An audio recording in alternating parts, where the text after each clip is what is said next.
Hi అండి, అందరికీ నమస్కారం. త్వరలోనే శివరాత్రి వస్తుంది కదా, అందుకే ఈ వీడియో చేస్తున్నాను. అసలు శివరాత్రి ఎందుకు జరుపుకుంటామో మనలో చాలామందికి తెలియదు కదా. కొందరేమో శివుడు పార్వతి కళ్యాణం జరిగిన రోజు అంటారు, లేదా శివుడు హాలాహలాన్ని తాగిన రోజు అంటారు. అలా చాలా కథలే ఉన్నాయి.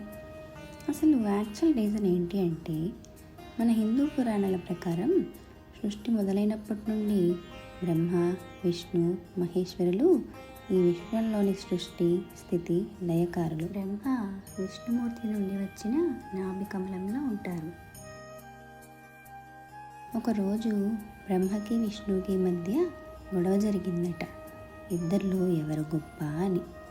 అలా ఇద్దరు గొడవ పడుతున్నప్పుడు వాళ్ళ మధ్యలో నుండి జ్యోతి రూపంలో ఉన్న పెద్ద లింగం ఒకటి ప్రత్యక్షమైందట. ఆ లింగం ఎంత పెద్దది అంటే దాని మొదలు చివర ఎక్కడున్నాయో కూడా తెలియనంత.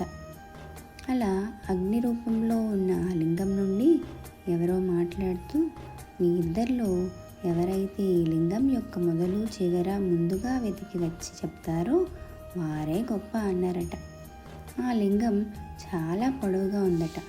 ఎంత అంటే ఈ విశ్వంలోని 14 లోకాలు దాటేసేంత. అందువలన ఇద్దరిలో ఒకరు పైన 7 లోకాలు, ఒకరు కింద 7 లోకాలు వెతకాలని నిర్ణయించుకున్నారట. వెంటనే విష్ణుమూర్తి తన 10 అవతారాలలో ఒకటైన వరాహ అవతారంతో కింద ఉన్న పాతాళ లోకం త్రవ్వుకుంటూ వెళ్ళారట. బ్రహ్మ హంస మీద ఎగురుకుంటూ పైకి వెళ్ళారట.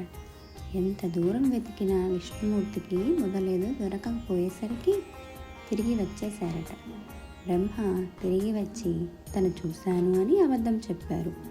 అప్పుడు మండుతున్న జ్వాల నుండి ఇలా మాట్లాడుతూ, బ్రహ్మ అబద్ధం చెప్పారు కాబట్టి తనకి ఇంకెవ్వరూ పూజ చేయకూడదని చెప్పి ఆ జ్వాల నుండి శివుడు ప్రత్యక్షమయ్యారట.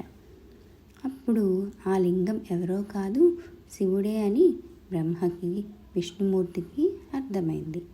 తరువాత బ్రహ్మ తన తప్పు ఒప్పుకుంటారు. అప్పుడు శివుడు ఇలా అన్నారట, ఈ విశ్వంలో ఒక్కరు గొప్ప అనేం లేదు. సృష్టి, స్థితి, లయ 3 గొప్పవే.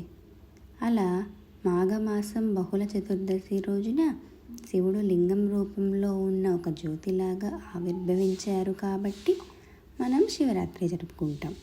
మరి శివరాత్రి అనేది ఎందుకు రాత్రే జరుపుకుంటారు అంటే, శివలింగం ఆ రోజు మహానిశి అనే టైంలో ఉత్పత్తి అయింది. నిశి అంటే సంస్కృతంలో చీకటి, మహానిశి అంటే కటిక చీకటి. అంత చీకట్లో ఒక జ్యోతిలాగా వచ్చి అజ్ఞాన్ని తొలగించాడు కాబట్టి మనం మహాశివరాత్రి జరుపుకుంటాం అన్నమాట.